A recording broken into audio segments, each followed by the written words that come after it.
Hola, buenas tardes a todos, ¿me escuchan? Hola, Lick. Buenas Hola, tardes. Lick, buenas tardes. Hola, buenas tardes. Dame un segundito.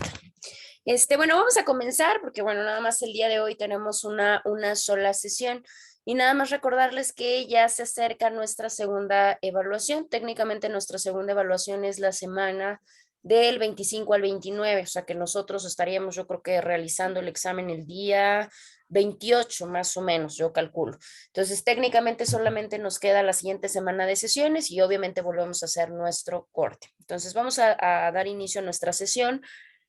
La clase del día de ayer, que fue obviamente nuestra clase larga, platicamos de varias cosas. Ya de hecho terminamos nuestra clasificación del delito.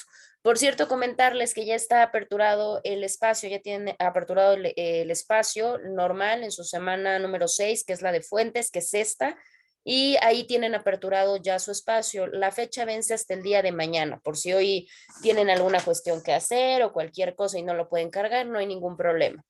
Vence, a ver, te les digo. Sí, si mal no recuerdo, vence el día de mañana al mediodía, o sea, 16 a las 12 p.m. Y bueno, posteriormente, precisamente al cierre de clasificación del delito, comenzamos a hablar de lo que iba a ser la teoría del delito, específicamente de los elementos. Vimos, les comenté nada más cuáles son los aspectos positivos y los aspectos negativos. Decíamos que los positivos generalmente el Ministerio Público es el que quiere obviamente comprobarlos, estructurarlos, demostrarlos, mientras que los aspectos negativos son los que queremos nosotros utilizar como mecanismos de defensa para obviamente nuestros imputados, suponiendo que nos encontremos como de ese lado del asunto. De ahí a muy grandes rasgos les comenté acerca de qué eran los aspectos positivos, sobre todo cuáles eran. Y ahí nos quedamos, si mal no recuerdo. El primer aspecto que vamos a ver o el primer elemento del delito, vamos a hablar acerca del aspecto positivo, que en este caso va a ser la conducta, ¿sí? Les voy a proyectar, déjenme un segundo. Ahí va, ahí va.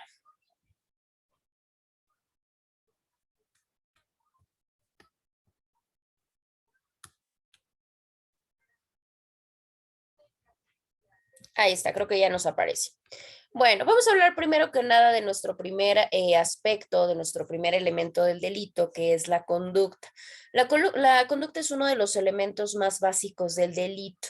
De hecho, si nosotros queremos una definición y para factor también si llegase a venir en su examen, sería que la conducta es un comportamiento humano voluntario, ¿sí? Puede ser positivo o en su defecto puede ser negativo. Claramente la conducta va encaminada a un propósito. Esa es una de las primeras o de las cuestiones más importantes. ¿Por qué? Porque la conducta no es innata, o sea, la conducta no se da porque sí. La conducta sí viene por parte del ser humano, pero sí hay un elemento volitivo. Les decía, puede ser en ambas vertientes, ya sea del lado positivo o del lado negativo, pero sí se busca algo, o sea, sí se busca la consecución de un propósito. ¿Qué quiere decir? Que en este caso, bueno, por ende y por factor de descalificación, solo nosotros, solo los seres humanos podemos cometer conductas positivas o negativas, ¿sí? Ya sea por hacer o por dejar de hacer, que ya lo hemos comentado en otras ocasiones. O sea que puede ser por algún tipo de actividad o en su defecto por inactividad. ¿Por qué comentamos esto? Porque claramente hemos visto tipologías o hemos visto tipos penales que involucran animales, ¿no? De los más clásicos, de que el perro del vecino mordió a tal sujeto o a tal persona. Y decimos, es que el animal, bueno, pues técnicamente para la cuestión punitiva los animales no tienen esta responsabilidad porque no generan conductas, ya que necesariamente no hay un elemento, no hay una situación volitiva. Por eso se maneja de esta manera. Cuando hablamos de que es voluntario, o sea, cuando tenemos que el comportamiento, que la conducta que se está generando es voluntaria, ¿a qué nos referimos? Nos referimos a que la persona, aquel sujeto, es libre de decidir, o sea, tiene este libre albedrío para tomar las decisiones que mejor cree. y por tanto, pues hay algo que lo guía a conseguir un propósito. ¿Por qué? Pues porque tiene la finalidad de algo, ¿no? Y esto lo va a lograr a través de una acción o a través de una omisión que ya hemos platicado anteriormente. Posteriormente, bueno, la conducta claramente podemos o tenemos que la conducta o este elemento del delito puede ser de acción o de omisión. Ya comentamos anteriormente que en el caso de la omisión también tenemos una subdivisión, tenemos una omisión simple y tenemos una comisión por omisión.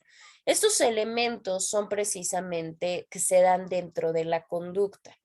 ¿Qué quiere decir? Ya vimos que yo puedo generar conducta a través de no hacer algo, ¿sí? Que en este caso sería una conducta por omisión. No necesariamente hablar de conducta nos quiere decir que es algo de hacer, que es un acto, ¿no? Conducta puede involucrar también el hecho de no hacer. La conducta prácticamente tiene tres elementos básicos que la conforman, ¿sí? ¿Qué quiere decir? Que son tres elementos necesarios.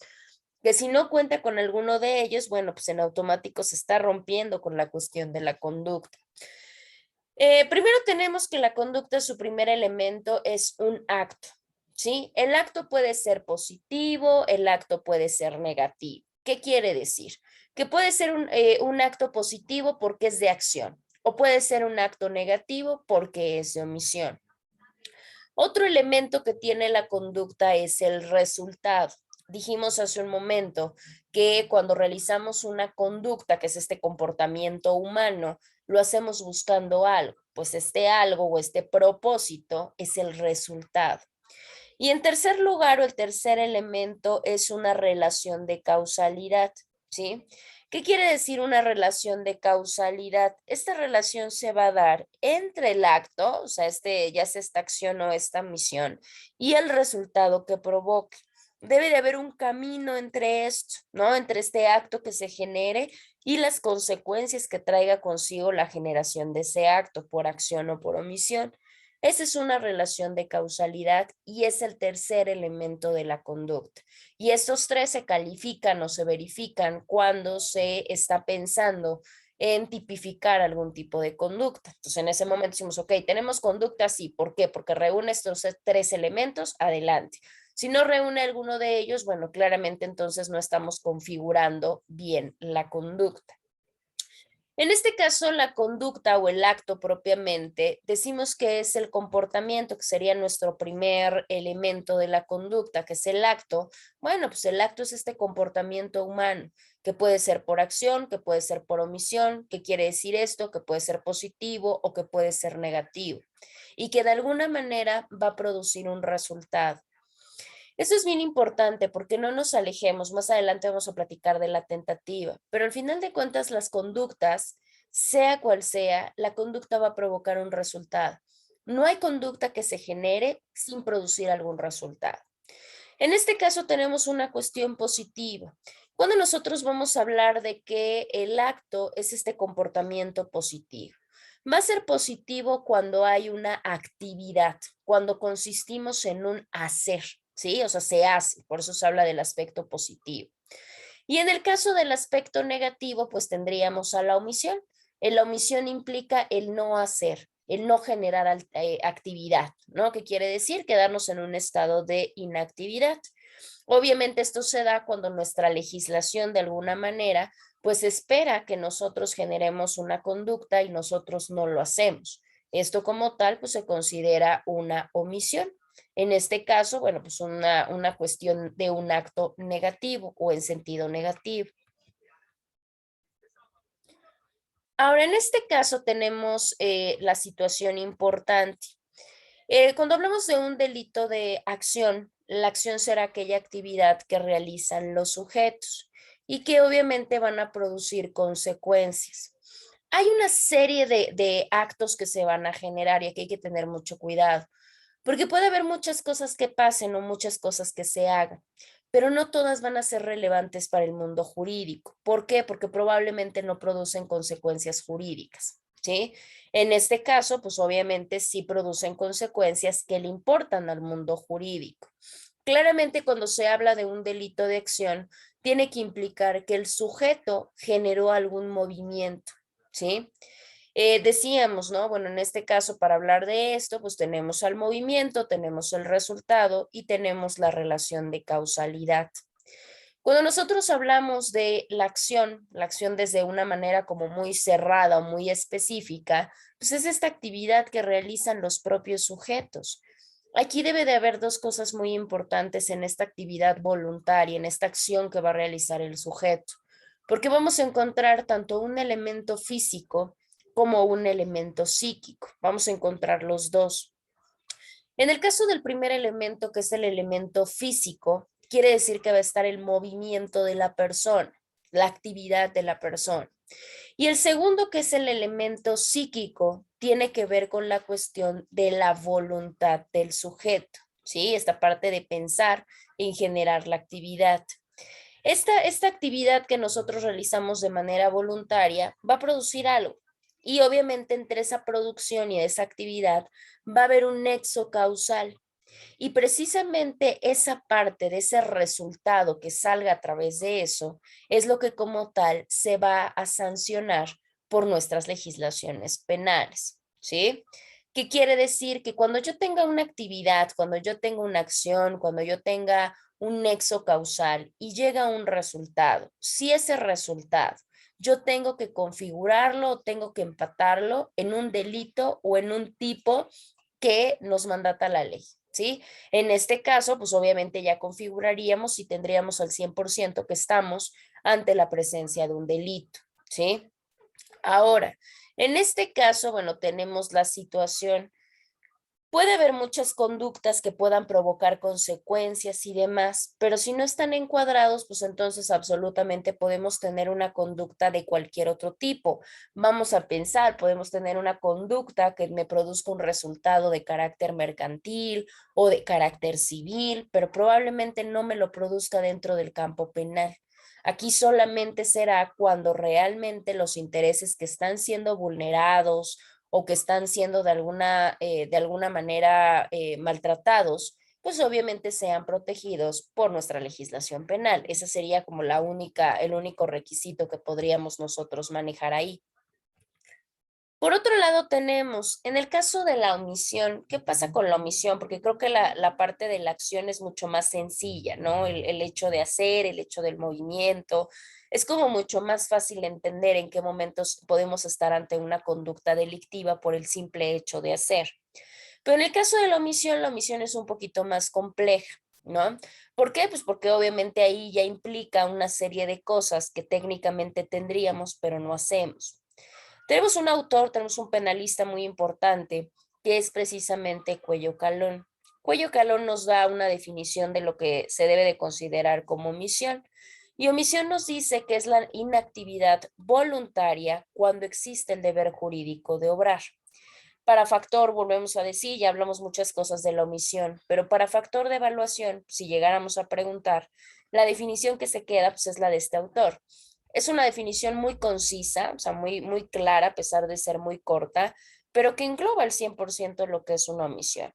Sabemos que es el hecho de no hacer algo que tenemos que hacer porque así lo mandata la ley. Sin en cambio, por voluntad, pues decimos, no, no lo hago, ¿no?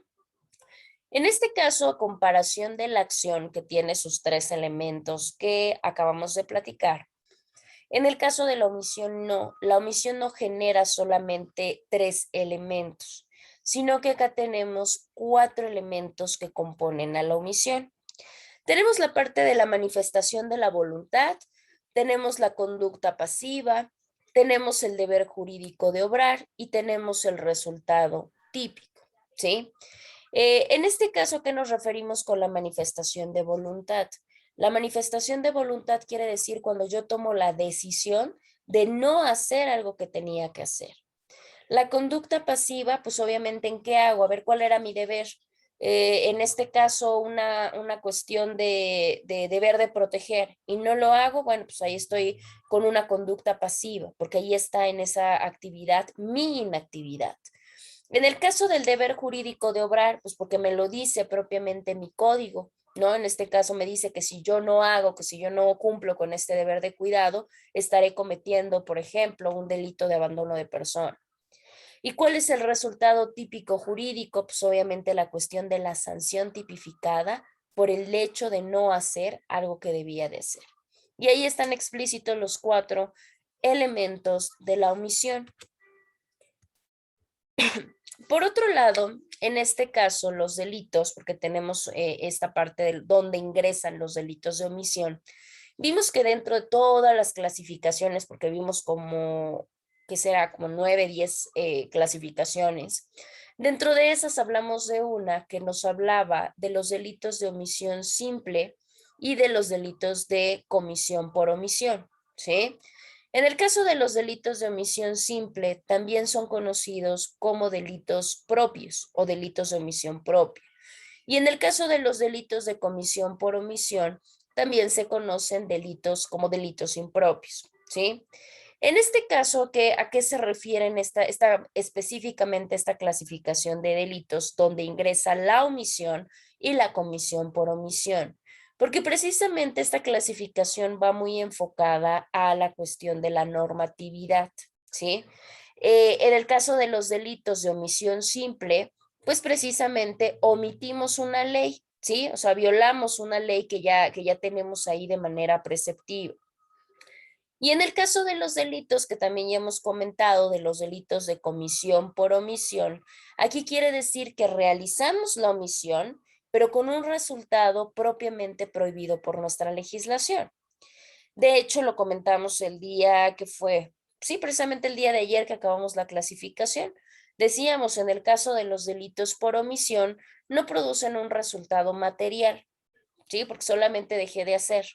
Pero en el caso de los delitos de comisión por omisión, ahí sí, eso sí producen efectos materiales.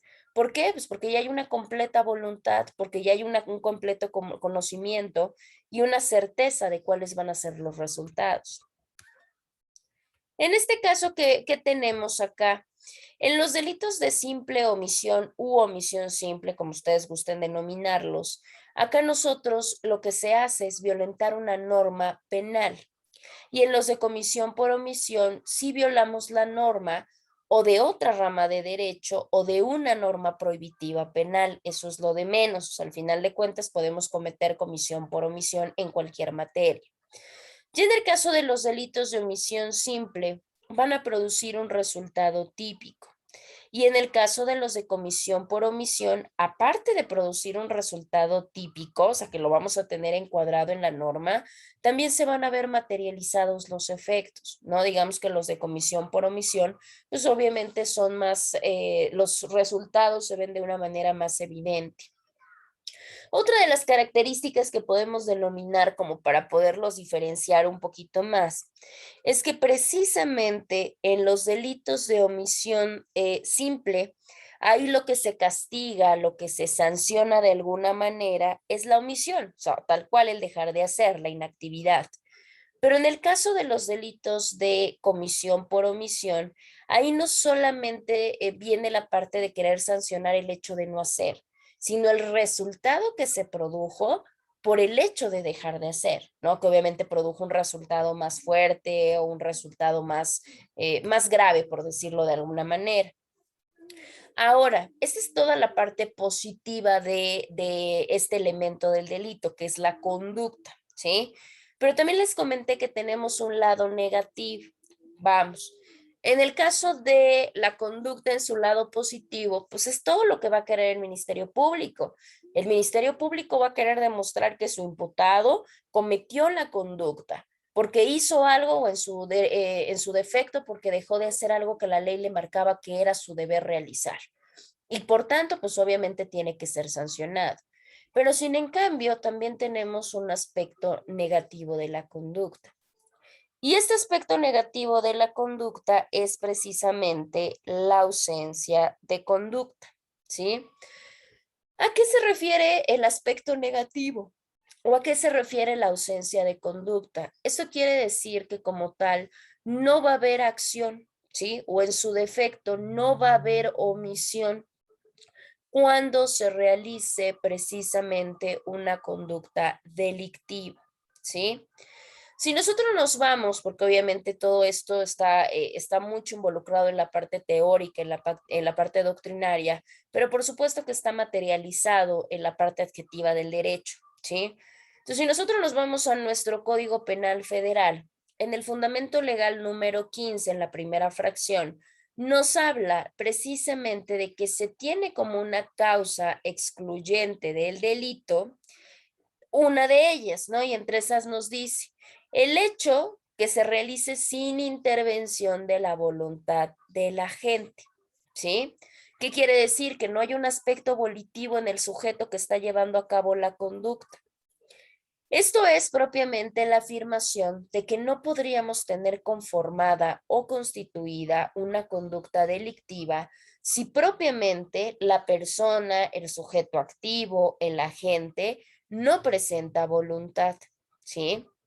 Igual, si nos vamos también a diferentes codificaciones penales, entre ellas en este caso la nuestra, nos habla de que como una causa también de excluyente de incriminación es la parte de violar la ley penal por fuerza física irresistible o cuando haya ausencia de voluntad de la gente.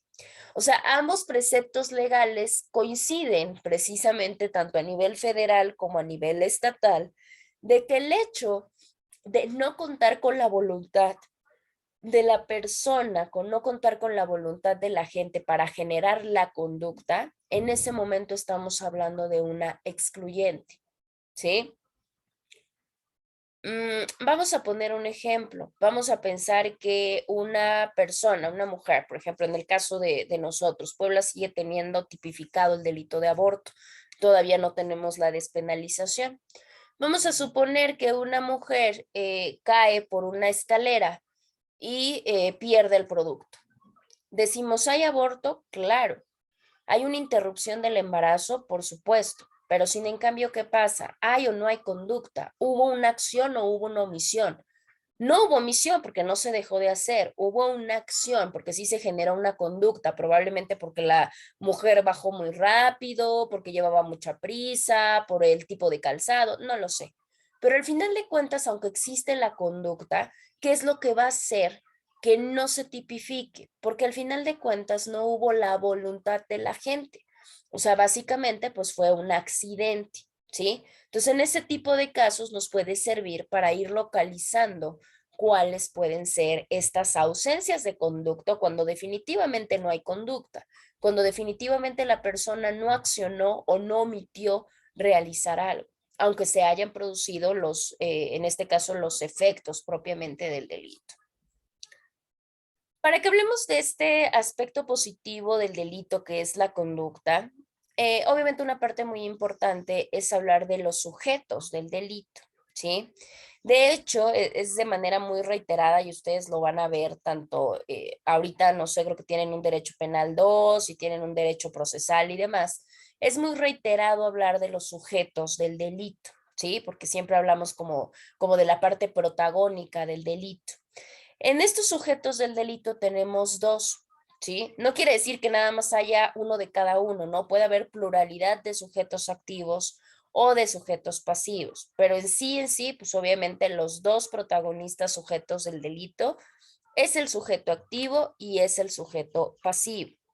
Voy a aperturarles esta diapositiva, yo creo que del lado derecho porque se ve muy chiquita. Espérenme tantito. A ver.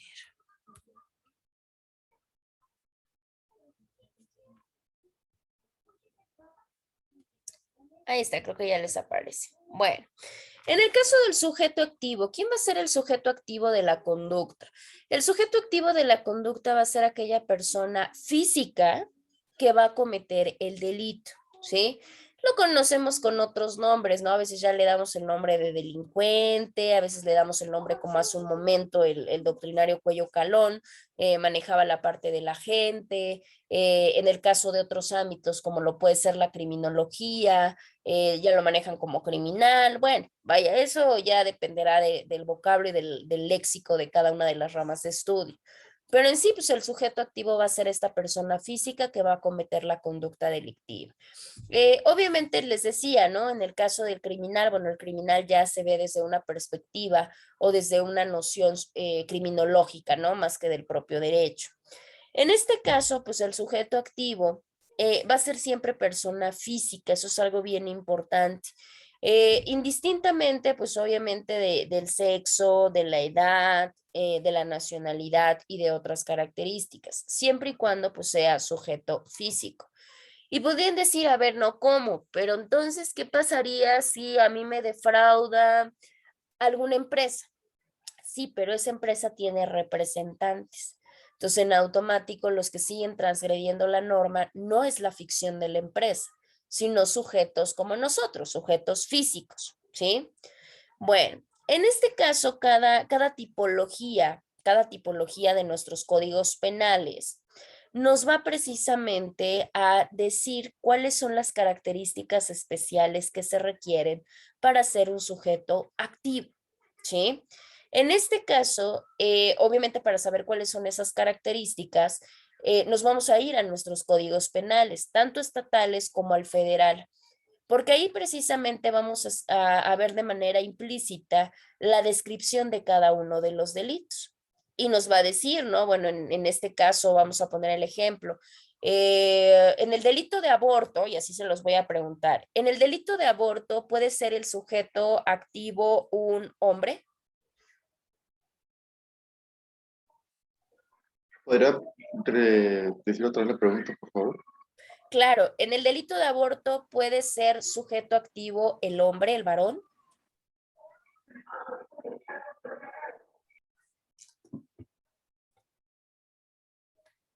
¿Cómo dijo el Vic? En el delito de aborto, el sujeto activo puede ser un hombre.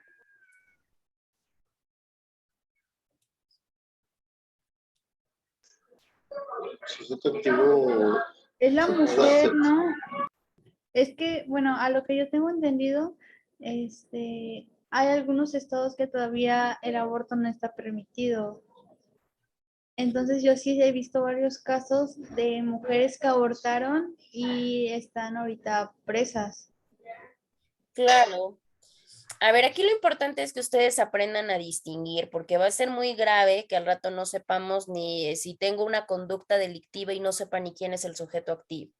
Aquí eso Lick, es una de yo las tengo cuestiones una importantes. pregunta. Bueno, no una Adelante. pregunta, un comentario.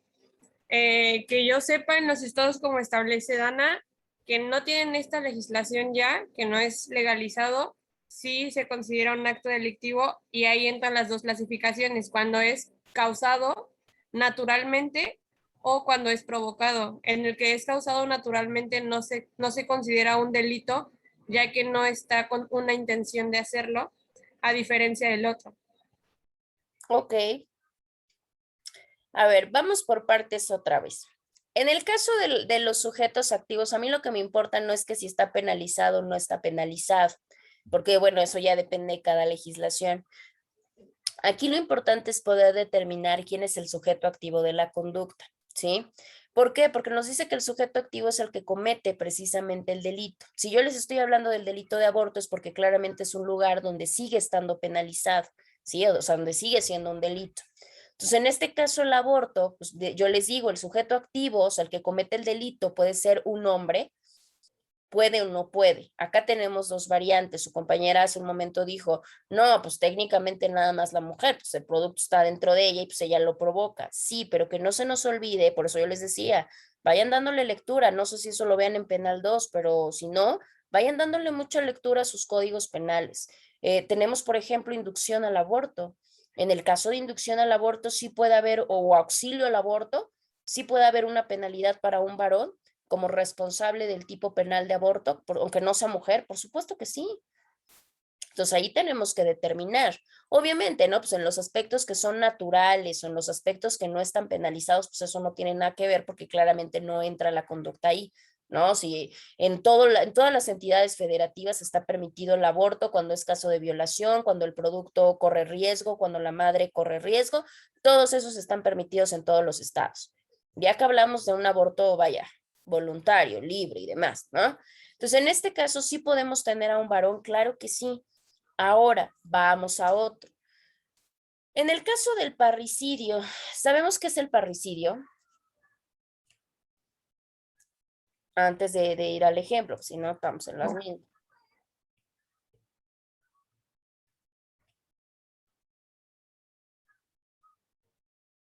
Yo la verdad sí desconozco.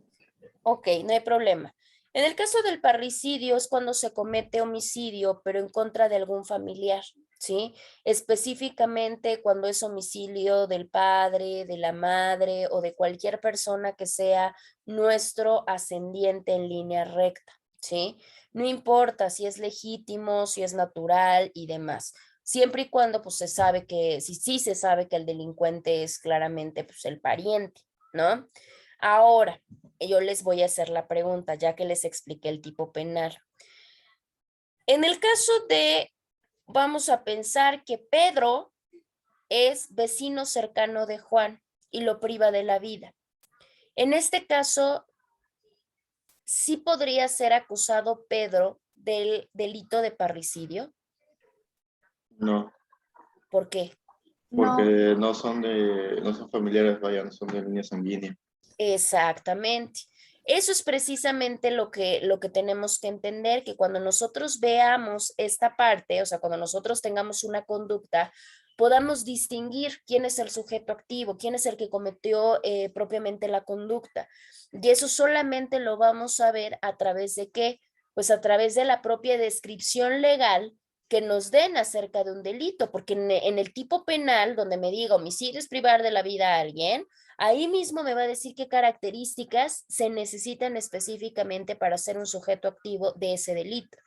En el caso de parricidio, cuando obviamente me dice que es el parricidio, en automático yo voy deslindando y voy sabiendo quiénes son los que lo pueden cometer y claramente quiénes son los que no podrían estar dentro de la propia categoría, ¿sí? Bueno, ahora, en este caso, bueno, hay muchos aspectos, obviamente eso ya se tiene que abordar dentro de una cuestión más criminológica porque tiene que ver más dentro de la teoría del delincuente.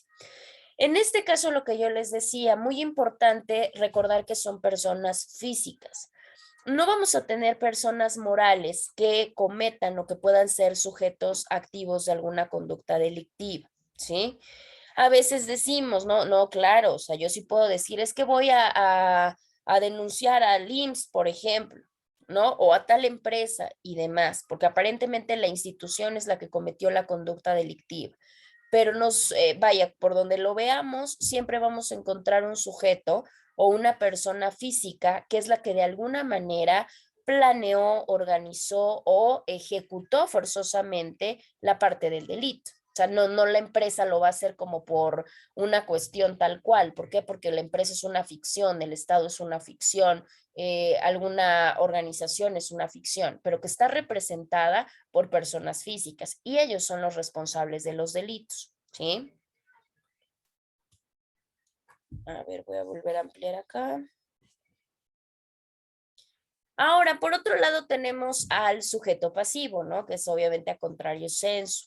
Aquí sí, a diferencia del sujeto activo, aquí el sujeto pasivo sí pueden ser personas físicas o en su defecto personas morales. Para ser sujeto pasivo, bueno, indistintamente de ser persona física o moral, hay que recordar que son sobre aquellas personas que de alguna manera pues se recibe el daño, resienten el daño de manera directa o en su defecto, ¿no? Pues ponen en peligro, también ya pusimos ya explicamos la parte del daño y del peligro, que precisamente son causados por la conducta del sujeto activo, ¿sí? El sujeto pasivo es lo que nosotros conocemos como víctima o en su defecto como ofendido, ¿sí? A veces decimos, pueden ser personas jurídicas, pueden ser sujetos pasivos, claro que sí. Por poner ejemplos, ¿no? A una persona moral, yo no le voy a causar el delito de lesiones, ¿verdad? Porque yo no le voy a ir a pegar a la empresa, o sea, hablando de una manera literal. Pero sí pueden ser víctimas, no sé, de delitos patrimoniales, en este caso la nación, el Estado mexicano puede ser víctima de delitos, pues por supuesto que sí. En este caso, bueno, aquí es muy importante y esto hay que distinguirlo muy bien porque es muy reiterado que de alguna manera lo confundamos. Hay que diferenciar lo que es un sujeto pasivo de la conducta y lo que es un sujeto pasivo del delito, porque ambos pareciesen ser lo mismo, ¿no? Digo, más allá de la denominación, por la propia estructura que tienen ambos. Pero la realidad es que sí son diferentes. En el caso del primero, que es este sujeto activo de la conducta, esta es la persona que nosotros conocemos. La persona que va a recibir, digamos que la afectación directa, ¿sí? Por parte del sujeto activo. En este caso, bueno, va a recibir también la afectación. La afectación no necesariamente la recibe la persona que recibe el delito de manera directa. Bueno, en este caso vamos a poner, en el caso del sujeto pasivo del delito es otra cosa. Él va a ser el titular del bien jurídico tutelado, de este bien jurídico tutelado que resulta de alguna manera agraviado, ¿sí? Tal vez no recayó en él, o sea, él no lo padeció, pero a la larga o al final sí va a resentir precisamente la afectación porque él es el titular del bien jurídico que se lesionó. Les voy a poner un ejemplo, es un ejemplo muy sencillo, pero que sí nos ayuda a poder diferenciar al sujeto pasivo de la conducta y al sujeto pasivo del delito. En este caso tenemos a un empleado, ¿no? Un trabajador. Este trabajador es el que se encarga de hacer un traslado, vamos a suponer, en estos, ¿cómo se denominan? Transporte de valores, ¿no? De estas personas que, pues bueno, van, reclutan dinero y lo dejan en un lugar. Entonces, este sujeto, pues precisamente lleva a depositar al banco, pues una cantidad X de dinero, pero esa cantidad enorme de dinero no es suya, ¿sí? Porque él es solamente el trabajador. Esa cantidad de dinero es de su empleador, o sea, de su jefe. Y obviamente, pues se lo lleva porque entre sus actividades es esa, depositar esas cantidades o esas dádivas de dinero.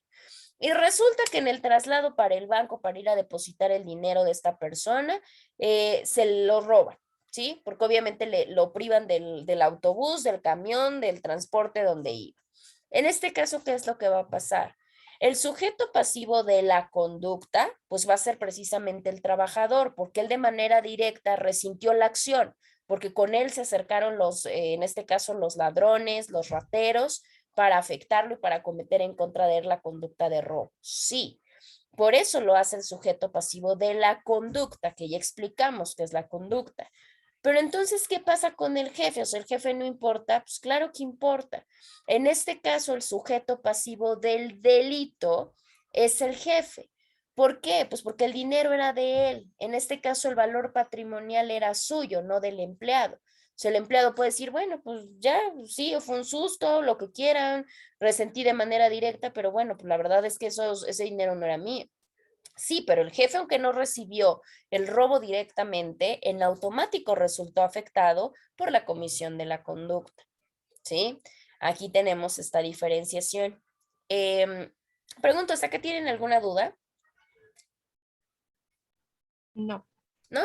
Vamos a trabajar con ejemplos, de hecho eso es lo que se les va a quedar para la siguiente semana, vamos a hacer ejemplos hasta donde lleguemos ahorita les explico. Por otro lado, también otra de las partes que son muy observables dentro de la parte de la conducta, no solamente son los sujetos, porque obviamente los sujetos son los que llevan a cabo la conducta. Otro de los elementos muy importantes son los objetos del delito, ¿sí? En este caso, cuando hablamos de los objetos de delito en nuestra materia, que es el derecho penal, aquí se ven o se analizan, son materia de estudio, dos tipos de objetos del delito. Por un lado tenemos un objeto de carácter material y por otro lado tenemos un objeto de carácter jurídico. El primero, que es el objeto material, tiene que ver con la cuestión de la persona o la cosa, porque también puede ser, sobre la cual recae el daño, ¿no? Que se está cometiendo, el daño precisamente provocado por el delito. Cuando se trata de una persona, bueno, ahí luego podemos ubicar que es nuestro sujeto pasivo. Entonces, en ese momento vemos que tanto el sujeto pasivo como el objeto del delito es el mismo, porque coinciden, ¿no? En este caso, bueno, vemos la misma figura, tanto el objeto material también sigue siendo el mismo. La persona no importa, puede ser una persona física o puede ser una persona moral. Vamos a poner un ejemplo. del objeto material.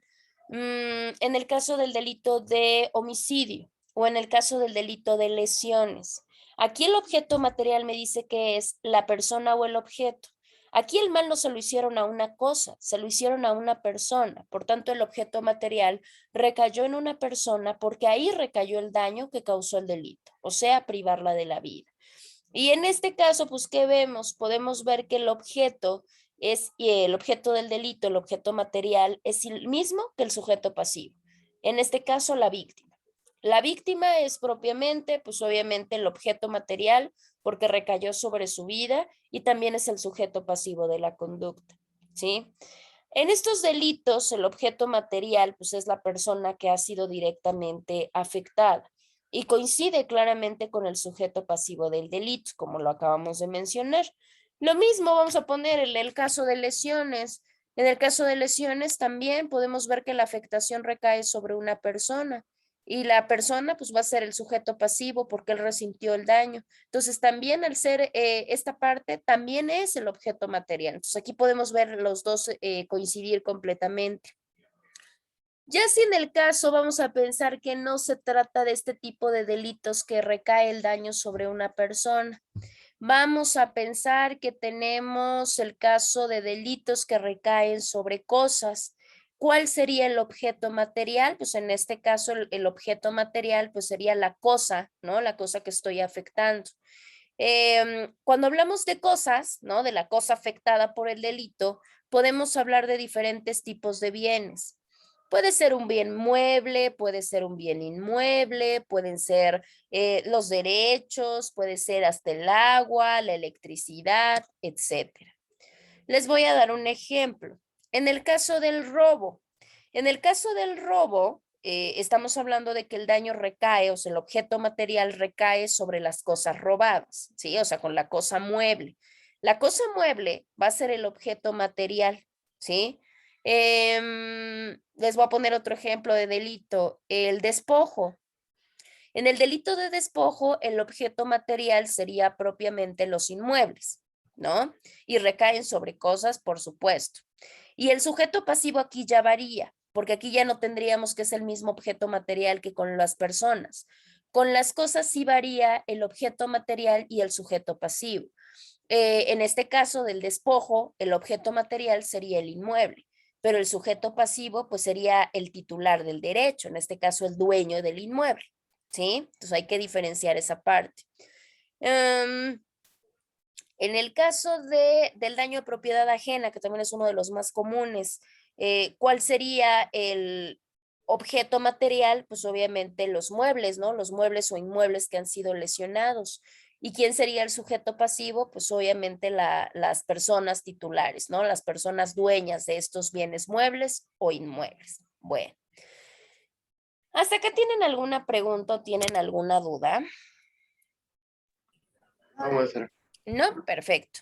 Les voy a pedir, vamos a hacer práctica. Ustedes tienen todo el código lleno para poder buscar. Pueden utilizar el de Veracruz o pueden utilizar el código federal. Como ustedes deseen, no hay ningún problema. ¿Qué es lo que van a hacer? Ustedes van a buscar o se van a auxiliar de su código para poderme señalar dos delitos, ejemplo de dos delitos, los que ustedes quieran, por acción, dos delitos por omisión o sea, omisión simple y dos delitos por comisión por omisión. Los que ustedes quieran. Bueno, ya después de que hagan esos delitos, van a señalarme, van a poner también dos ejemplos de objetos materiales del delito. ¿Sale? Dos delitos que recaigan sobre personas y dos delitos que recaigan sobre cosas. En este caso, en total, serían 10 ejemplos, ¿sí? Sí. Ok, bueno, entonces van a hacer esos 10 ejemplos.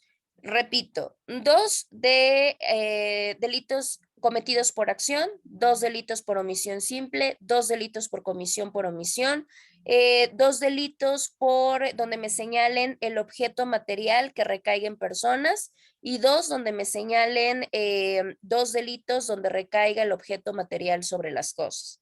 Por ejemplo, yo ahorita les señalé Les puse 2 ejemplos de donde el objeto material recae en las cosas. Les puse el ejemplo, en este caso, del despojo y del daño en propiedad ajena. Y en el caso de 2 ejemplos de objeto material que recaigan sobre personas, les puse lesiones y les puse homicidio, tal cual. Así lo van a hacer. Nada más les voy a pedir que copien los tipos penales, ¿no? Por ejemplo, ¿por qué me dices que el objeto material que recae sobre personas es el homicidio? ¿Por qué? Y ya ustedes me van a decir, de acuerdo al artículo tal, del código tal, me dice que el homicidio, y por eso yo digo que ahí recae directamente el daño sobre un sujeto pasivo, sobre una persona, no sé, ¿sale? Así lo van a hacer con sus 10 ejemplos.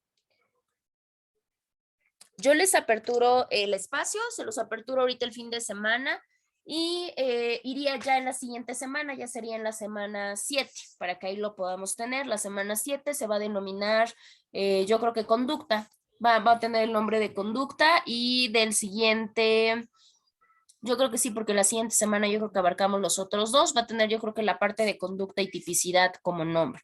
De todos modos, yo les actualizo la fecha, el contenido y todo lo demás que tienen que llevar. Su fecha de entrega quedaría el jueves 21, antes de nuestra hora de clase, que sería a las 8 de la mañana. Bueno. ¿Qué maestra? Perfecto. Si no tenemos dudas, ya nada más denme un segundito para tomarle su lista y ya puedan seguir a su siguiente clase. Espérenme tantito.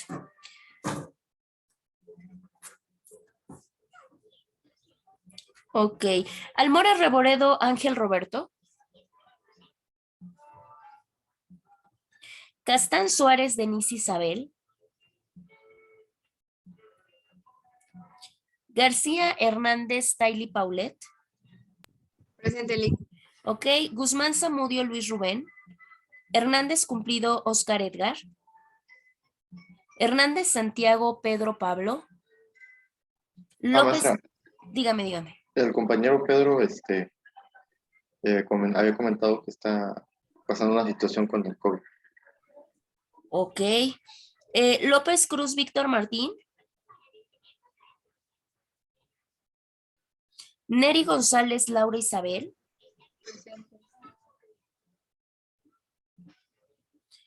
Ramírez Torres, Jesús Enrique.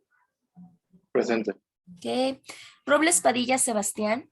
Presente. Ok. Rodríguez Gómez, Eslillanín. Presente. Ok. Salas Alejandra, Dana, Ailén. Presente. Cides Cupil, Daniel. Torres Sánchez, Valeria Islín. Presente. Ok, perfecto. Bueno, hasta ahorita técnicamente nosotros tenemos 6 sesiones. Y en el caso de las 6 sesiones ya tengo gente con 3 o más faltas. En este caso, por ejemplo, Ángel Roberto tiene ese problema. Bueno, Rubén creo que ya no viene. Oscar Edgar también tiene 3. Se los digo para que les comenten y no tengamos problema cuando nos toque hacer exámenes.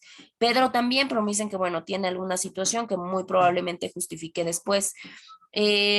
Víctor también tiene ese problema. ¿Quién más?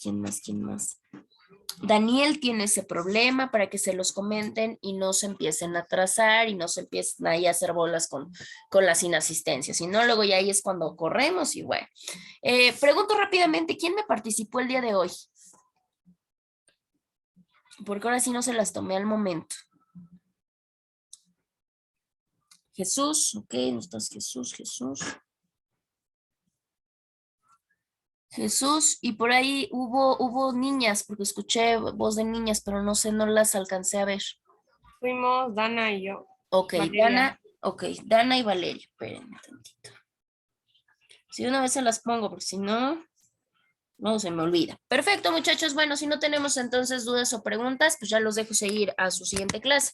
Cuídense mucho y nos estamos escuchando la siguiente semana. Que tengan bonito fin de semana. Hasta luego, igualmente. Hasta luego. Gracias, Igualmente. igualmente.